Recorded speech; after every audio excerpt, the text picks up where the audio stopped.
دفعہ کا ذکر ہے، دور دراز کی ایک سرزمین پر ایک بوڑھی عورت رہتی تھی جس کے ہاں کوئی اولاد نہیں تھی، تو اسے بچے کی شدید خواہش تھی۔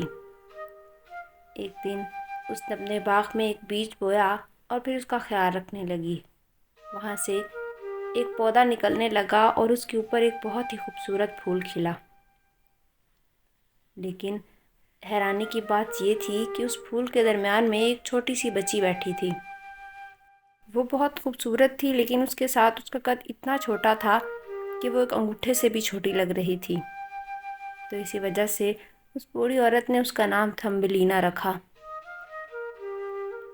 تھمبلینا زیادہ تر وقت اپنا قدرت کی خوبصورتی دیکھنے میں گزارتی تھی اور پھر آرام و سکون کے ساتھ اس بوڑھی عورت کے گھر میں رہنے لگی۔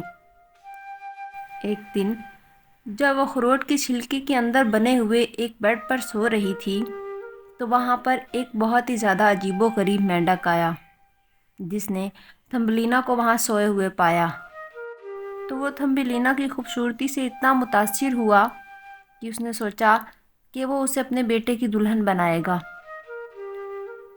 تو اس مینڈک نے تھمبلینا کو وہاں سے اٹھایا اور ندی میں لے جا کر وہاں درمیان میں پڑے للی کے ایک پتے پر سلا دیا اور پھر اپنے بیٹے کے آنے کا انتظار کرنے لگا۔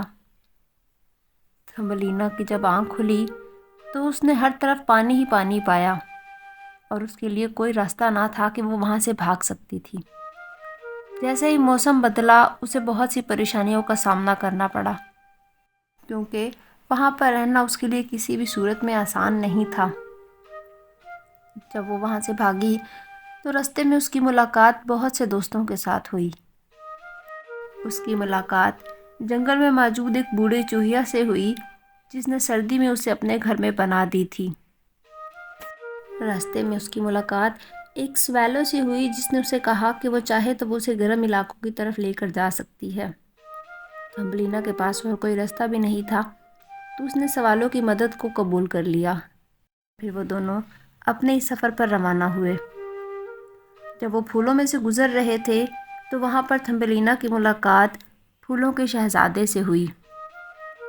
پھولوں کا شہزادہ تھمبلینا کی خوبصورتی اور رحمدلی سے بہت ہی زیادہ متاثر ہوا۔ ان دونوں نے مل کر ڈانس کیا، اس کے ساتھ ساتھ دونوں نے مل کر گایا بھی۔ اس کے بعد اس نے تھمبلینا سے کہا کہ کیا وہ میری دلہن بننا چاہے گی۔ تھمبلینا یہ جان کر بہت خوش ہوئی اور اس نے شہزادے کی اس پیشکش کو قبول کر لیا۔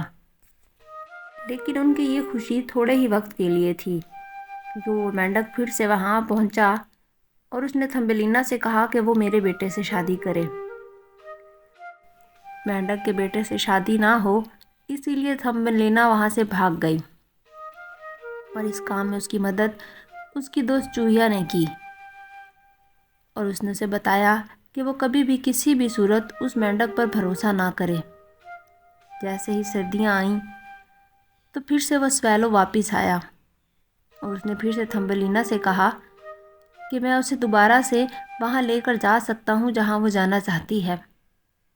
تو تھمبلینا نے سویلو کو اسے دوبارہ سے پیشکش کرنے پر شکریہ ادا کیا اور پھر اس کے ساتھ وہ وہاں سے اپنے سفر کے لیے چلی۔ راستے میں انہیں بہت سے پھولوں کے کھیت نظر آئے جہاں پر بہت سی پھولوں کی پریاں رہتی تھیں۔